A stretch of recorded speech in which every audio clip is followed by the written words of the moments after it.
Hey, welcome back. If you're a returning visitor, I'm Debbie and I talk about gadolinium deposition disease, gadolinium toxicity, gadolinium-based contrast agents, and pretty much anything related to gadolinium. I'm a patient, I'm not a doctor, I'm not giving medical advice, so work with your doctor. Make sure you know what they're proposing that you inject into your body. That's the question today. The question of the day is, I've been meeting with researchers and doctors all week, and I'm amazed at how many of them know about the risks and still choose to inject it or still allow it to be injected into their patients, and without giving them the real story behind this agent. So that's the question of the week. When does the risk of injury outweigh the intentions of goodness of a diagnostic tool used in medicine that includes injecting a toxic rare earth metal,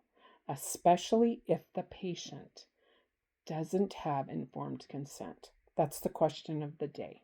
Maybe the question of the year, actually. Anyway, so I'm going to say this. I meet with doctors and researchers all the time. I talk to patients all the time. People are not being informed. Patients tell us all the time, no one talked to me. No one gave me a medication guide. No one gave me a consult. No one told me about those risks. So when does the goodness of intention of a tool versus the known risks, how do we balance that? So I'm going to say this. Doctors are talking about it.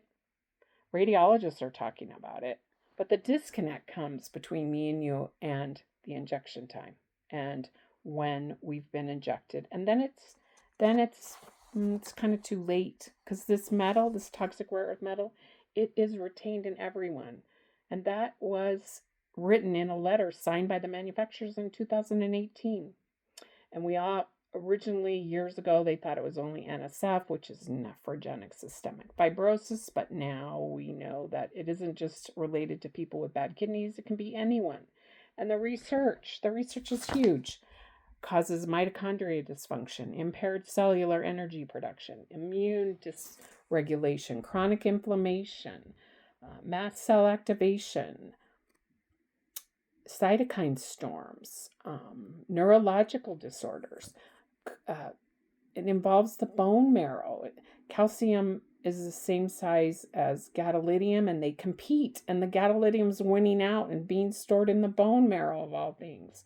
It's causing all kinds of this lanthanide. It's causing problems. It's a toxic rare earth metal, and it's known about. And they know, the doctors, the researchers, the rad techs, the radiologists, they know.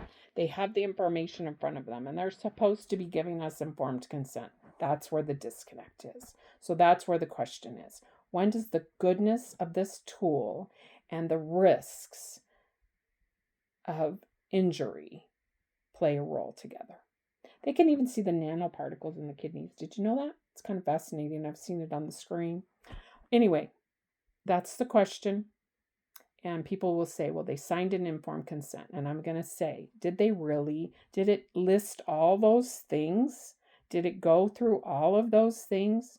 And if not, and you're in the medical world and your job is to work with patients, or you work in a department that works with patients, let's be honest. Let's have an open dialogue about these risks. Some people will still choose to get it, and kudos to them if they know the risks. That's even better. Then they know. The majority of people don't. And we've got people who are homeless, jobless, sicker than ever. And when does the risk of injury outweigh, or does it outweigh, the goodness that you get from the diagnostic tool? That's the question. So it's the holiday season. I'm wishing everyone a Merry Christmas, Happy Holidays, however you choose to celebrate. I hope you get some quality time with your family and loved ones, because that's what it's really all about.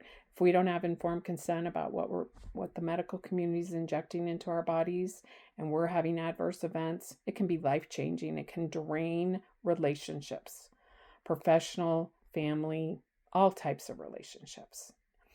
So let's weigh the benefit of goodness versus the risks of injury as we move forward. Okay? Have a Merry Christmas, Happy Holidays, and I hope I never ever meet you in a support group because you've been injured or poisoned by this. We don't inject mercury. We don't inject arsenic. We don't inject lead. We don't inject cadmium directly into the bloodstream, even if it is wrapped in a ligand.